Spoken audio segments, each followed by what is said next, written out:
Pa-subscribe naman po at pa-follow sa amin ni Abo. Marami pong salamat.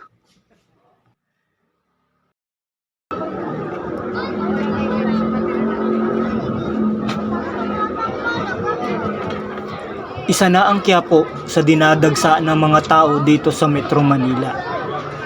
Dahil kahit hindi linggo, maraming tao dito sa may simbahan ng Plaza Miranda. Maraming namimili, maraming tinda ng mga kung ano-ano, mga pagkain. Hindi lamang mga Pinoy ang nagtitinda dito. Meron ditong Chinese, Muslim, Bombay. Sa paglakad-lakad ko dito, meron akong nakitang nagtitinda ng uri ng kakanin ng mga Bombay. Pinagmasdan ko na kung ano yung tinitinda nitong Bombay.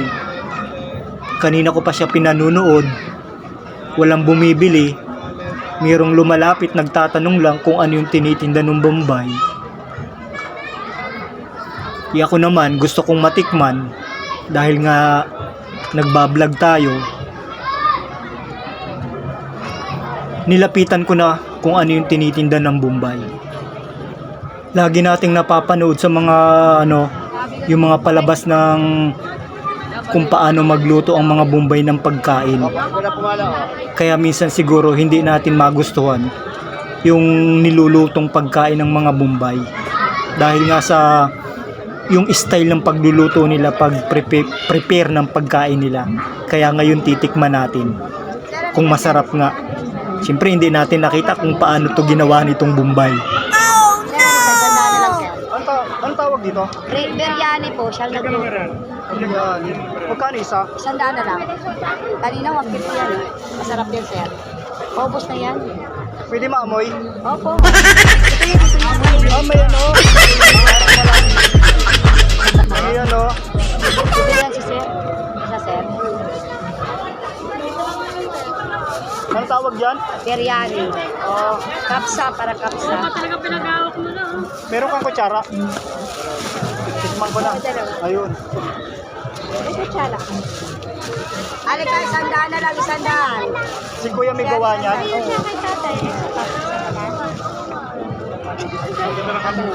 May ano pa? Parang salad. Sige, sa bahay na nga. 100 na lang, ma'am. 100 na lang. Ha? Sa bahay na lang. Mahirap kumain dito. Halika, ate. Ano ka? Hindi po rin yung dala ko.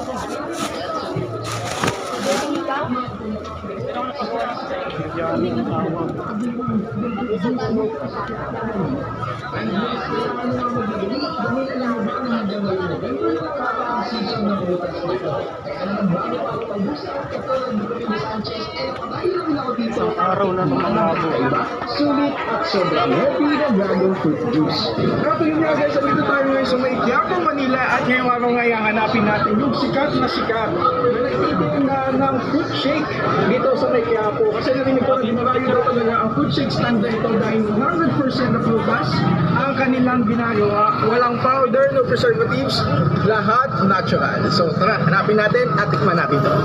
At ayun nga, bali ito nga pala ang legendary fruit stand ni Aling Nene na matatagpuan lamang sa Hidalgo Street, Plaza Miranda, Quiapo, Manila. Madali nyo nga lamang ito makikita dahil sa may tapat lamang sila mismo ng simbahan ng Poong Nazareno at sobrang legendary naman talaga ng fruit juice stand na ito dahil napag-alaman ko na may 30 years na pala silang nagtitinda dito sa Quiapo at minana na lang ni Aling Nene ang putasan na ito sa kanyang nanay na si Lola Esther. At ito nga nakikita natin na katuwang na niya ngayon ay ang kanyang anak na si Ate Patty. O diba ang tinding third generation na. Guys, kasama natin si Aling Patty. Yan, si Ate Patty. Yan, tatanungin ko lang, ma'am, bakit po kaya madaming bumibili dito sa dragon fruit niya?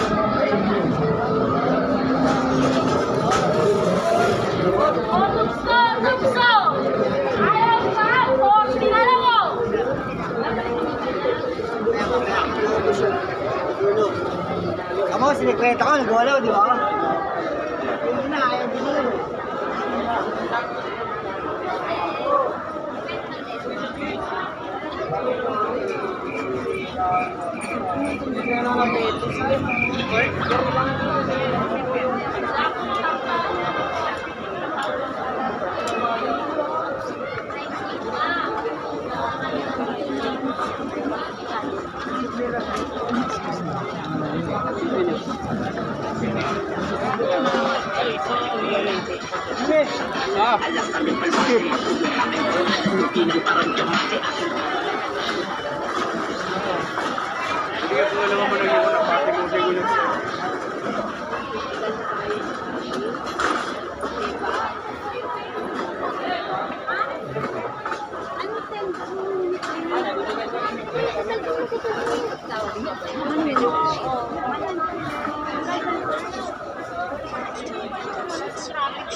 Yung kaso niya, wala din. Malamang, hindi na.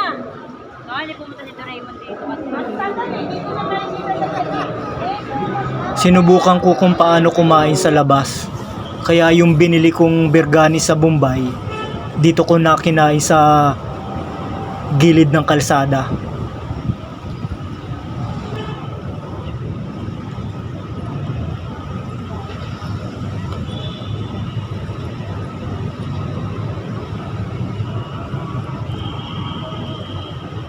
Tinitikman ko na yung binili kong biryani sa Bombay. Nasa sang maasim na may anghang. Para siyang wasabi.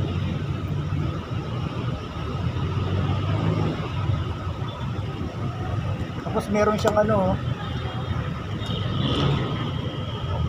kaya pala siya mahal. Meron siyang chicken. Parang palabok.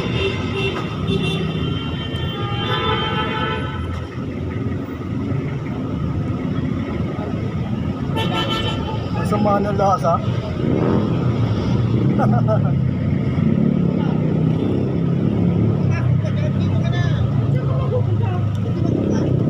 Ganun pala yung nilalagyan.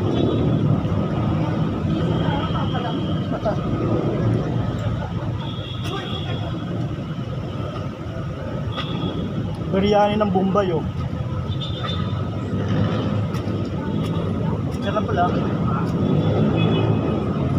Masarap siya pag may sauce, yung wasabi.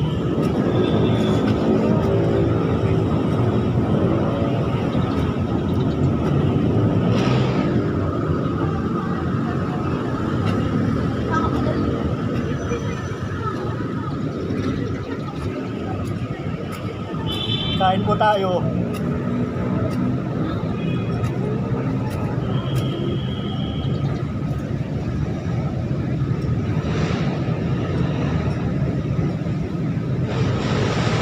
Kailangan pala pag lalo sumarap, lalagyan ng wasabi.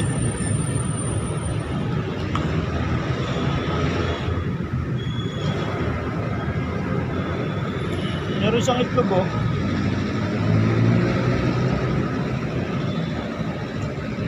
isang piraso.